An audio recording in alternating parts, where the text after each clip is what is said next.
The cold of Cupertino that morning seemed different.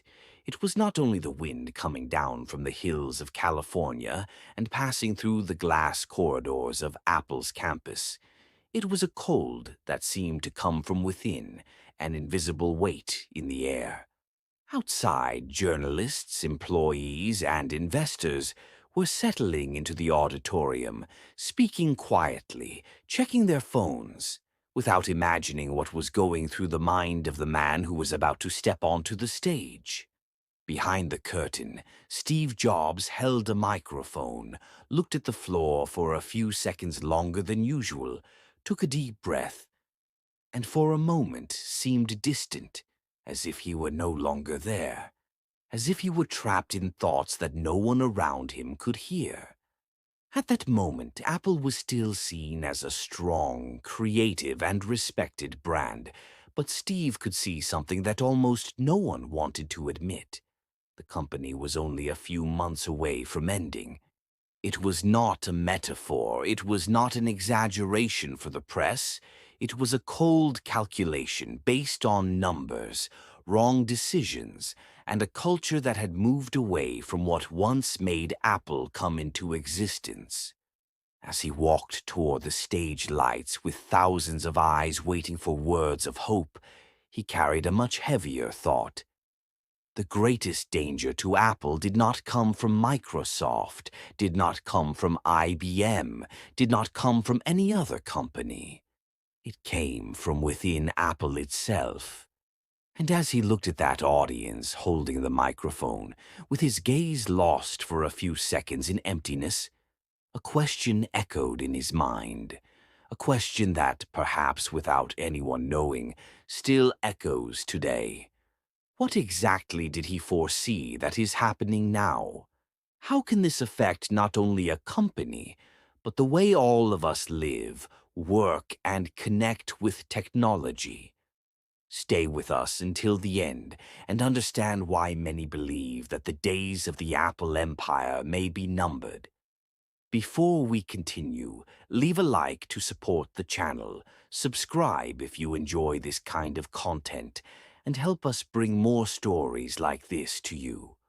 Long before becoming the man in the black turtleneck, jeans, and legendary presentations, Steve Jobs was just a child who began life already surrounded by abandonment, difficult choices, and a silent feeling of not belonging. He was born on February 24th, 1955, in San Francisco, the biological son of two university students who decided to give him up for adoption. From very early on, even without consciously understanding it, that decision marked something deep in his personality. His adoptive parents, Paul and Clara Jobs, were simple people, but extremely dedicated. Paul was a mechanic and had an almost obsessive care for perfection and details, something Steve absorbed without realizing it. As a child, Steve spent hours in the garage with his father, taking objects apart and putting them back together, learning that even the part no one sees needs to be well made. Years later, this idea would become one of the pillars of Apple's philosophy. But at that moment, he was just a curious boy, trying to understand how things worked while growing up in Mountain View, in the heart of what would later be known as Silicon Valley, a place where technology was still something experimental, almost handcrafted, far from being the global empire we know today. At school, Steve was not exactly a model student. He was restless, questioning, easily bored by classes that did not stimulate his curiosity. Teachers said he was intelligent, but difficult, and in many moments he seemed out of place, as if he were always a few steps out of sync with the normal rhythm of other children. This feeling of not fitting in only increased over time. While many classmates followed predictable paths, Steve became interested in electronics, philosophy, spirituality, and ideas that mixed science with purpose in life. Still, as a teenager, he began attending meetings of technology enthusiasts, places where young people gathered to exchange ideas, build circuits, and imagine a future where computers could be personal, something that at the time sounded almost like science fiction. It was in this environment that he met someone who would completely change his path, Steve Wozniak. Wozniak was the opposite of Jobs in many ways, extremely technical, passionate about engineering, brilliant with numbers and circuits, but with little interest in business, marketing, or changing the world. He just wanted to build incredible things. Jobs, on the other hand, had a rare ability to see beyond the object, beyond the machine, beyond the code. He saw stories, experiences, cultural impact. When the two grew closer, it was as if two completely different pieces formed something unexpectedly powerful. While Wozniak built boards and prototypes, Jobs asked, what if this were not just for engineers? What if anyone could use it? What if this were in the homes of ordinary people? This combination of vision and execution began to generate something much bigger than just a garage hobby. But before all of this became Apple, Steve went through a phase that many people ignore, but that deeply shaped the way he thought. After entering college, he dropped out of formal courses, but continued attending classes that truly sparked his interest, such as calligraphy. It may seem irrelevant, but years later, when the first Macintosh was created, it was this experience that influenced Apple's obsession with typography, beautiful fonts, and elegant design, something no other computer had at the time. For Steve, nothing was wasted. Even paths that seemed wrong or meaningless became important pieces of his life's puzzle. This further reinforced the belief that only by looking backward can we connect the dots, but that in the present, it is necessary to trust intuition. At the same time, he immersed himself in spiritual experiences, sought meaning outside the corporate world, traveled, meditated, tried to understand who he was and what the purpose of all this was. This mixture of technology and spirituality seems contradictory, but it was exactly what gave Apple such a different identity from other companies. Steve did not want to just sell computers. He wanted to create tools that amplified human potential, that were almost an extension of people's creativity. This idealism, which many saw as arrogance or stubbornness, was in fact the engine that pushed all the most radical decisions he would make later. When Apple was finally born in a simple garage with few resources and a lot of improvisation, no one imagined that company would become a global symbol. In the beginning, everything was very fragile, dependent on a few sales, insecure investors, and decisions that could break everything overnight. But Steve had something that few entrepreneurs had, an almost obsessive ability to believe that it had to exist, even when everything seemed against it. He pushed, demanded, required, sometimes too much, because for him, mediocrity was not an option. Either it would be revolutionary, or it would not be worth it. And this is where a contradiction begins to emerge that would later become one of the greatest warnings of Apple's own history. The more the company grew, the more it needed processes, hierarchies, financial targets, reports, decisions made by committees. What began as a small group of people passionate about creating incredible things slowly began to turn into a large corporation. And Steve, who always hated bureaucracy and slow decisions, began to clash with the very structure he helped create. At a certain point, the company that was born from rebellion began to look dangerously like the companies it claimed to fight against. This internal conflict, this tension between creativity and profit, between vision and numbers, between soul and market, is exactly the kind of thing Steve feared most, because he knew that companies do not die only because of competition. They die when they forget why they started. They die when they begin to protect their current products more than the next great idea. They die when the fear of making mistakes becomes greater than the desire to innovate. And all of this, in an alarming way, was already happening inside Apple long before the world realized it. And that is why that cold morning in Cupertino, with Steve standing on stage, holding a microphone, looking at an audience waiting for good news, was so full of tension. Because he was not just talking about sales or new products. He was, in fact, fighting against a destiny that he himself could see approaching. A destiny that, decades later, many people are beginning to say is being drawn again. With corporate decisions, excessive focus on profit, predictable product cycles, and a pace of innovation that no longer seems as revolutionary as before. And what if that prediction was not only about Apple at that time, but about any company that, by growing too much, runs the risk of moving away from what made it special?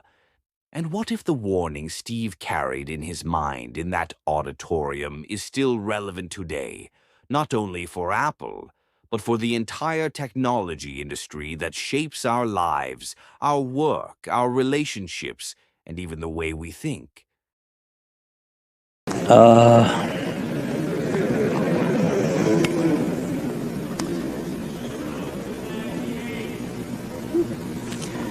you know, you can please some of the people some of the time, but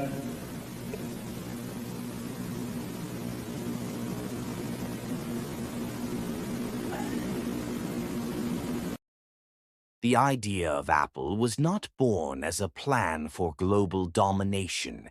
It was born almost as an experiment, a bold attempt to put into people's hands something that, until then, only existed in universities, laboratories, and large companies. At that time, computers were huge, expensive, and intimidating machines made for specialists. Steve looked at that and thought that if technology continued to be restricted to a few, it would never truly change the world. When Wozniak showed him a simple, functional prototype made almost for fun, Steve did not see just an electronic board. He saw a product, a possibility, a doorway to a completely different future. It was there that the vision began to take shape. A personal computer, accessible, beautiful, something that people would want to have at home, not only out of necessity, but out of desire. They started small, assembling parts by hand, selling units to enthusiasts, reinvesting every cent to improve the next model. The garage became a symbol, not because it was romantic, but because it was real, it was improvised, it was the perfect representation of two minds trying to compete with giants while having almost nothing besides creativity and persistence. When the Apple II reached the market, the impact was immediate. Suddenly, it was no longer just a toy for nerds. It was a computer that could be used by schools, small businesses, and families. Sales skyrocketed, investors appeared, and in a short time that improvised company began to turn into a real organization with offices, employees' goals, and growing pressure for results. Steve, still very young, went from a restless boy to a millionaire executive almost overnight. And that changes anyone, even those who believe they are immune to ego. He began to be treated as a genius, a visionary, a revolutionary. Interviews, magazine covers, invitations to speak.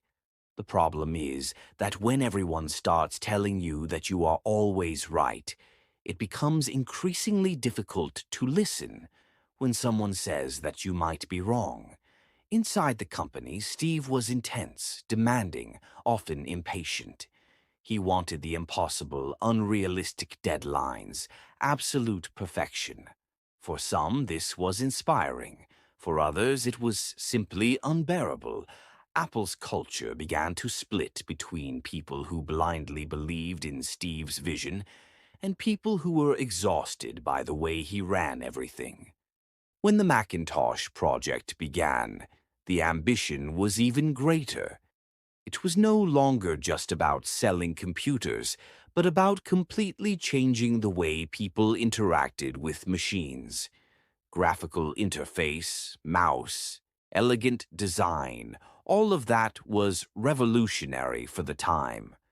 Steve wanted the Macintosh to be a work of art, something that mixed engineering and emotion. He pressured teams, changed decisions at the last minute, discarded months of work if he thought it was not perfect.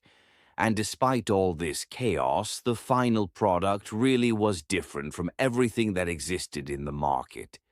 The launch was historic, with iconic commercials and a reception that reinforced even more the image of Steve as a creative genius. But behind the public image of success, internally the company was becoming increasingly tense. The costs of the Macintosh were high, profit margins were not as good as expected, and competition was beginning to learn quickly. Other companies copied concepts, launched cheaper machines, and the market, which once seemed like an almost exclusive territory of Apple, was starting to become crowded. Investors wanted growth, boards of directors wanted stability, predictability, less risk. And Steve, by nature, was exactly the opposite of that. He wanted to bet everything on new ideas, even if that meant putting the company in dangerous situations. Little by little, the same rebellious spirit that helped create Apple began to be seen as a problem for keeping Apple alive. More experienced executives began to gain space, people with a more corporate profile, more focused on numbers than on dreams. Steve began to feel that he was losing control over his own creation, and that only increased his impulsive behavior. He became harsher, more radical, more convinced that only he knew the right path. Meetings turned into confrontations, decisions turned into power struggles, and the environment that was once driven by enthusiasm began to be dominated by fear and insecurity. The company's board began to question whether Steve was really the right person to lead a corporation that was now worth millions and needed to answer to shareholders. For them, Apple needed someone more predictable, more stable, someone who could guarantee constant growth, not just big ideas. For Steve, that sounded like a betrayal of the essence of the company. He did not want to build just another technology company. He wanted to build something that would leave a mark on history. And this clash of visions began to push the company toward a point of no return. When financial results began to fluctuate and some projects did not deliver the expected return, the pressure increased even more. Steve, who had once been seen as the symbol of innovation, began to be seen by part of the board as a risk. Someone brilliant, yes, but also unpredictable, difficult to control, difficult to fit into traditional corporate logic. And little by little, decisions began to be made without him. Projects were approved or cancelled without his final word. The company he helped create was beginning to move forward without asking permission from its own founder. This was perhaps the most silently devastating moment of Steve Jobs' life. There was no single day when everything exploded at once. It was a slow, almost invisible process in which he was gradually pushed out of the most important decisions, until he realized that, despite the title, he no longer had real power. For someone who always believed that he needed to be at the center of creation, that was more than a professional problem. It was a direct blow to his identity. He was not just losing a position, he was losing the sense of belonging, the feeling that that place was still, in some way, his home. And it is at this point that something begins to change deeply inside him. For the first time, Steve is forced to face the possibility that his vision, his personality, and his leadership style, which were so essential to creating Apple, may also have contributed to pushing him away from it. For the first time, he begins to reflect on how companies grow, how cultures change, and how, many times, success itself can be the beginning of decline. He begins to understand that organizations can die from the inside long before they die financially, and that when that happens, recovering the soul of the company is much harder than recovering numbers on a balance sheet. And while Apple continued trying to become a more stable, more predictable, more safe company for the market, Steve saw himself increasingly isolated, more displaced, as if he were watching from the outside something that had once been an essential part of who he was. This period, marked by frustration, anger, and silence, was not just a bad phase in his career, it was the beginning of a transformation that would completely change the way he saw leadership, innovation, and, above all, the destiny of companies that lose contact with their original essence. And it is exactly from this fall, from this painful distancing, that the Steve Jobs who would later return with an even clearer, even more radical vision is born, and with much more direct warnings about what truly destroys a company from the inside. Warnings that, decades later, are beginning to sound frighteningly current. The moment when Steve realizes that he is truly out of Apple does not come with a dramatic speech or a big public fight. It comes in a cold, silent, almost bureaucratic way. Meetings start to happen without him being invited. Important decisions are made in rooms where his name no longer carries the same weight. The board, worried about the company's instability and pressured by investors, begins to see Steve not as the solution, but as part of the problem. For them, Apple needed to grow, to become more predictable, more reliable for the financial market. For Steve, that was exactly the kind of thinking that killed innovation.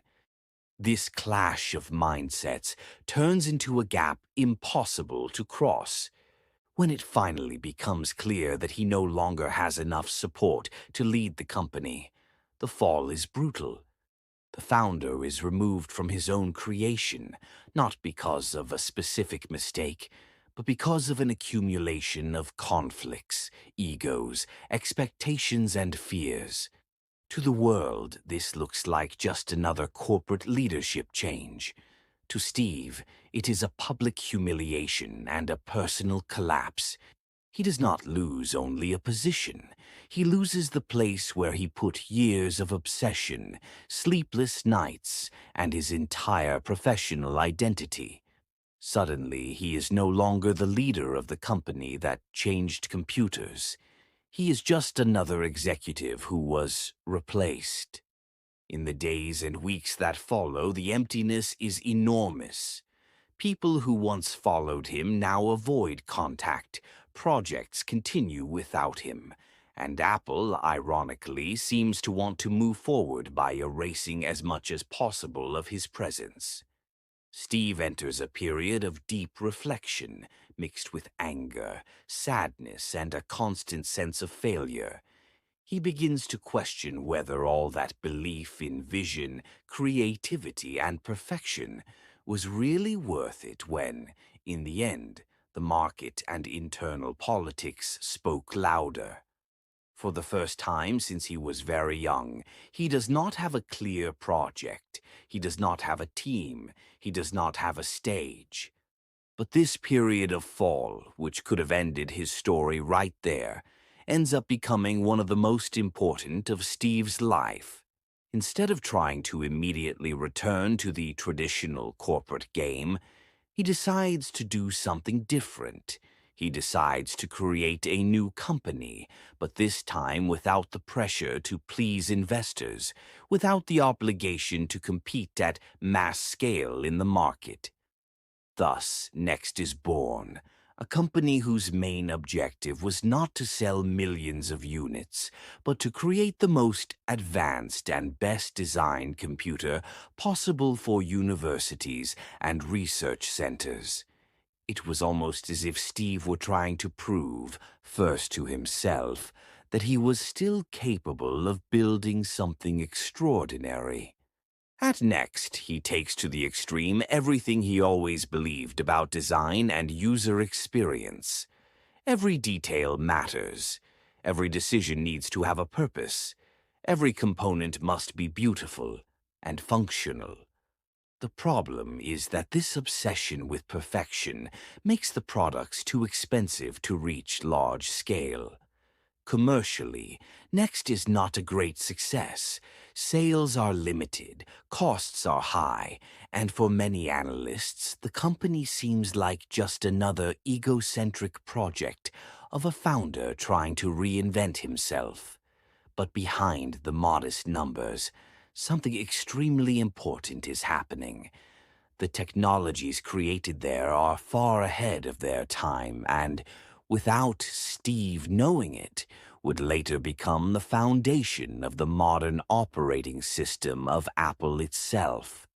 At the same time that he works at Next, Steve becomes involved in another project that at first seemed like just a curious investment, a small digital animation company that would later become Pixar. In the beginning, Pixar is not a financial success, and many see it as just another unnecessary risk. But it is in this environment that Steve has direct contact with creative teams, artists, writers, and directors who think completely differently from engineers and executives. There, he begins to learn something that he had previously ignored. Great ideas are not born only from genius individuals, but from cultures where people feel safe to fail, to experiment, and to collaborate. At Pixar, he observes how stories are built collectively, how conflicts are resolved through dialogue, and how leadership can be firm without being destructive. This learning silently changes the way he sees his own behavior in the past. He begins to realize that at Apple, many times he confused intensity with leadership and control with vision. Little by little, that image of the relentless boss begins to give way to someone who understands that, to sustain innovation over time, more is needed than pressure and individual genius. Culture, trust, and shared purpose are necessary. Meanwhile, Apple, without Steve, begins to face exactly what he feared most. The company launches many products, but few that are truly memorable. There is a lack of focus, a lack of clear identity, a lack of that feeling that there is a strong direction guiding every decision. Financially, results get worse, the brand loses relevance, and what once seemed like a machine of innovation begins to become just another technology company trying to survive in an increasingly competitive market. The irony is cruel. Precisely when they tried to make Apple safer and more predictable, it became weaker and more confused. Steve watches all of this from the outside with a strange mixture of frustration and learning. On one hand, he feels that he was right about the risks of losing the essence. On the other, he now understands that he also needed to change as a leader in order to truly save something in the long run. He is no longer the impulsive young man who believed that willpower would solve everything. He is someone who went through public failure, rejection, and years trying to rebuild himself outside the main stage of the industry.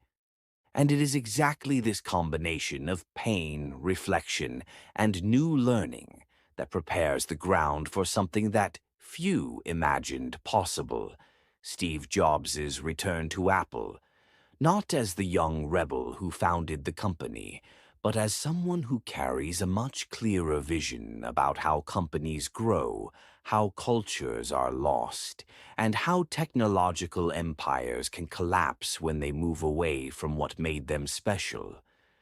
The next phase of the story is not only about a professional return, it is about the attempt to apply, in practice, everything he learned when he was pushed out of his own creation. And when he finally returns, Apple's situation is so critical that there is no more space for mild decisions. Either the company changes radically, or it disappears. And it is in this extreme scenario that Steve puts into practice not only his vision of products, but also his deepest convictions about what keeps a company alive on the inside. Convictions that, years later, would turn into almost prophetic warnings about the fate of organizations that forget why they exist. When Steve Jobs returns to Apple, the situation is far worse than most people imagine. The company is losing money, products are piling up without a clear identity, teams are working in different directions, and the brand, which was once a symbol of innovation, now seems confused and without direction.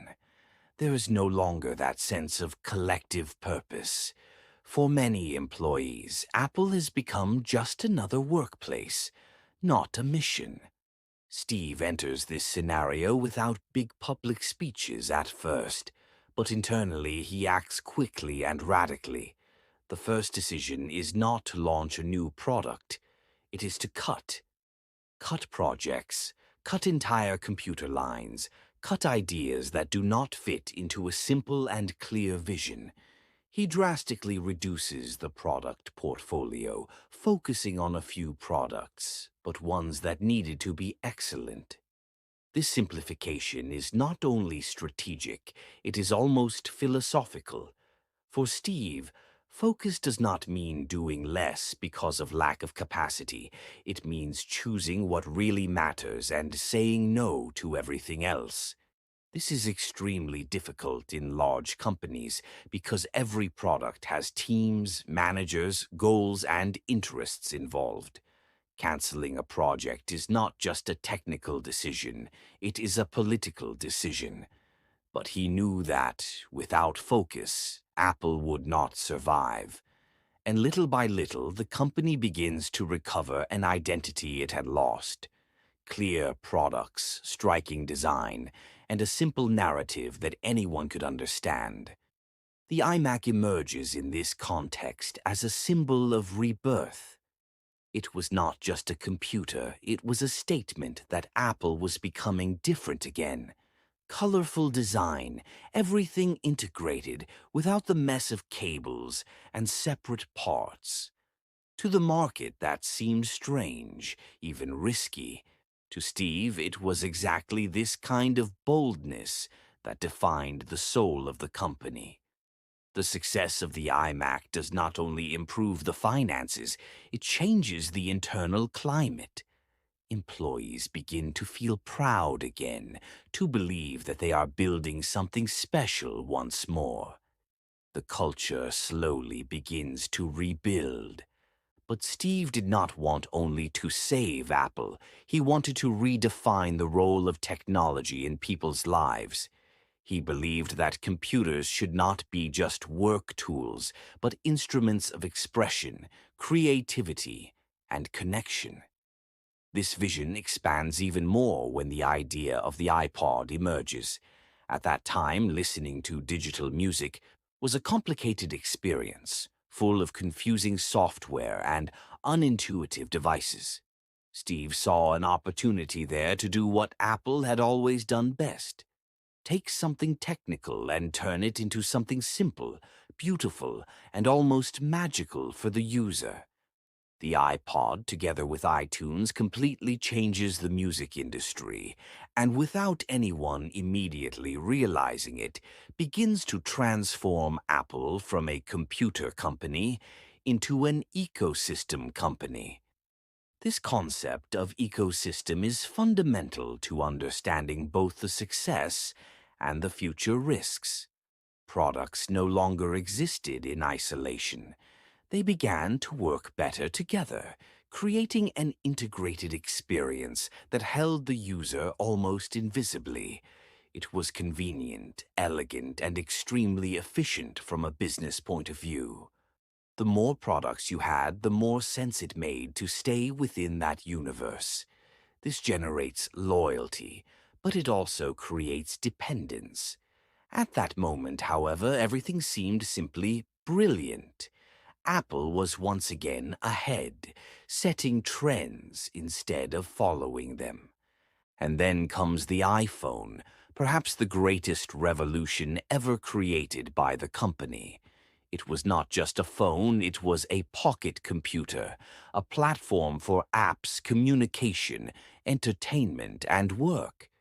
The cultural impact of the iPhone is so great that in just a few years it changes the way people relate, consume information, work, and even build social identities.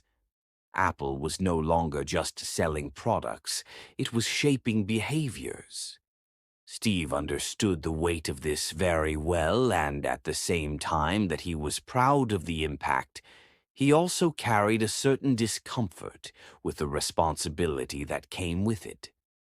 At the peak of this success, when Apple becomes one of the most valuable companies in the world, Steve begins to speak more and more about something that deeply worried him: the danger of companies that grow too much and drift away from their essence. In interviews and internal conversations, he warned that when marketing and sales begin to run the company, innovation dies. When the people who create products stop being heard, the company begins to repeat formulas instead of inventing the future. He said that many companies start with a clear idea and a strong purpose, but over time that purpose is replaced by metrics, quarterly targets, and fear of taking risks. These warnings were not theoretical. They came directly from the experience of someone who saw his own company lose its way, saw cultures deteriorate, and saw how seemingly rational decisions can destroy the ability to innovate. Steve knew that no company is immune to this, not even Apple. He knew that success creates comfort, and comfort creates complacency. And complacency in a market that changes so fast is practically a long-term death sentence. Even while launching revolutionary products, he insisted on keeping teams small, decisions fast, and an almost extreme obsession with the user experience. He constantly fought against bureaucracy, against slow processes, against the idea that it's already good enough. For him, good enough was never enough. This mindset kept Apple moving during his leadership, but it also demanded a level of energy, control, and vision that few people can sustain for very long. As the years pass, Steve's health begins to deteriorate, and the question that silently hangs inside the company becomes inevitable. What happens to Apple when he is no longer here to fight against the very corporate machine that it has become. Because no matter how strong the culture was at that moment, the company's structure was already gigantic, with thousands of employees, shareholders, partners, and financial interests spread across the world. Maintaining the essence in an organism of that size is an almost impossible challenge. When Steve finally steps away for good, and shortly after the world receives the news of his death, the reaction is global. People mourn not only the loss of a businessman, but the feeling that an era of technology was coming to an end. Many wonder whether Apple would be able to continue innovating without the presence of that figure who, for better or worse, centralized so much vision and so many decisions. At that moment, the company seemed strong, profitable, dominant. But those who knew Steve's warnings understood that the real test was still to come. Because now, without him, Apple would have to face exactly what he feared the most: the risk of becoming too big to listen, too rich to take risks, and too comfortable to change. And it is at this point in the story that the warnings he left begin to sound less like philosophical reflections and more like unsettling predictions about the future of companies that, upon reaching the top, slowly begin to walk toward a silent decline. After Steve Jobs died in 2011, the entire world seemed to stop for a few days. People who had never even seen his face cried as if they had lost a member of their own family. Apple stores almost turned into sanctuaries filled with flowers, notes, candles, handwritten letters. But behind all that emotion, there was a silent question that almost no one dared to say out loud. What happens to a company that was built around the vision of a single man when that man is no longer here? Because for years, Steve was not just the CEO, he was the final filter for everything, the guardian of the philosophy, the guy who said no to 100 good ideas so that one truly incredible idea could exist. And when that filter disappears, when that voice is gone, what remains is a system, a structure, a business model, but not necessarily a soul. In the first years after his death, it seemed like nothing had changed. Apple continued launching products that broke sales records, the iPhone became more and more popular, profits kept growing, stock prices soared. For the financial market, that was proof that the company was stronger than ever. But Steve Jobs never measured success only by numbers. He believed that the real danger was not selling less, it was losing the obsession with doing something truly different. And little by little, some signs began to appear. Updates increasingly similar to previous ones, changes more aesthetic than revolutionary, an ever-growing focus on services, subscriptions, closed ecosystems, strategies that keep the user trapped, not because the product is magical, but because leaving becomes difficult. And this is exactly the kind of thing Steve criticized when he talked about Apple itself in the 1980s. He said that companies start by making incredible products, then they start to worry more about selling, then about protecting the market, then about pleasing investors, and when they realize it, they no longer know how to create, they only know how to maintain. The risk is not bankruptcy, the risk is comfortable mediocrity. It is when the company remains rich, but loses the ability to surprise the world.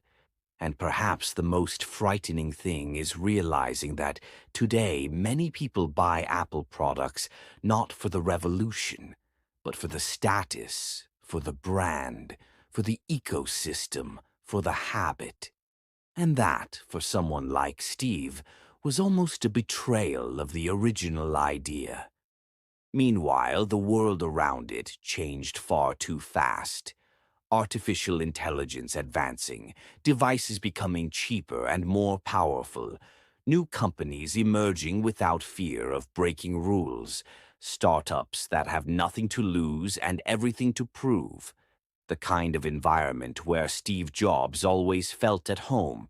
But now Apple is the empire, and empires do not move fast. They protect themselves, they defend themselves, they build walls, they create contracts, they close doors. And the bigger the empire, the harder it is to admit that someone small might be creating something that will change everything all over again. And this is where Steve's prediction begins to sound almost prophetic. He said that the death of a company does not happen when it loses money. It happens when it loses focus on the user and on the human experience, when it becomes guided by spreadsheets and not by passion, and when innovation becomes just a marketing word, no longer a real risk. Today, many people are beginning to ask whether Apple is leading the future or merely managing the present, whether it is creating the next great leap or simply refining the last great success that Steve left as a legacy. And perhaps the most uncomfortable question of all is this: would today's Apple be able to create something like the iPhone if it had never existed before? Is there still inside the company that courage to bet everything on an idea that no one asked for, that no one understands, but that completely changes the way we live? Or is the priority now not to fail, not to take risks, not to disappoint the market, even if that means never again surprising the world the way it once did? Because what Steve was really predicting was not the fall of a specific company. It was a pattern. Companies that are born to challenge the system, but over time become exactly what they once fought against. He knew that the greatest enemy of innovation is not the competitor. It is success itself. It is when you have so much to lose that you choose not to try anything truly new. And maybe that is why, even after his death, his words continue to disturb people. Because they are not only about technology, they are about people, about purpose, about the fear of changing when everything seems to be working fine. And now, looking at today's world, at the speed of transformation, at the way technology is entering every detail of our lives, the question stops being only about Apple. It becomes about all of us, about how companies, governments, and even individuals deal with comfort, routine, and the fear of taking risks. Steve believed that stagnation is not a sudden event. It is a slow, almost invisible process, where everything seems normal, until the day someone from the outside completely changes the rules of the game, and you realize that you were left behind without even noticing.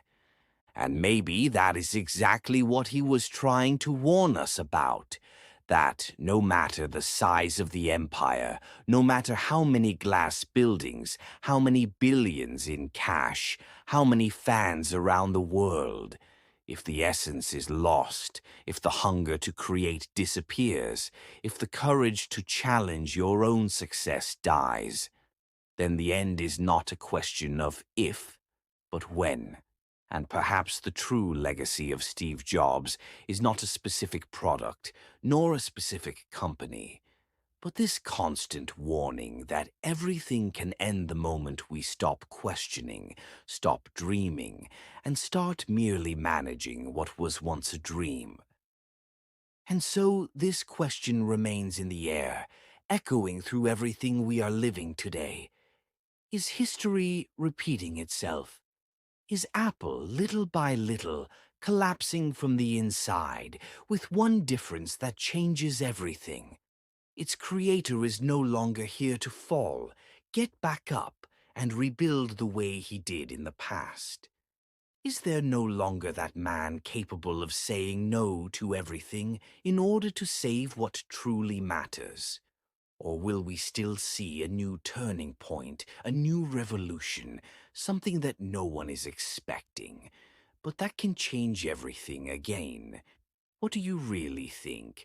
Leave your comment down below. It is very important to us, and it helps a lot in the development of the channel and future content. Also, take advantage and leave suggestions of topics you would like to see here, stories, characters, companies, technologies, any subject that you think is worth being told in this format. Check if you are already subscribed to the channel, because that makes a big difference for us to keep bringing this type of content, and leave your like if this video kept you here until now, because that helps YouTube deliver it to more people who also enjoy this kind of story. Thank you truly for staying until the end, for listening, for reflecting together with us. See you in the next video.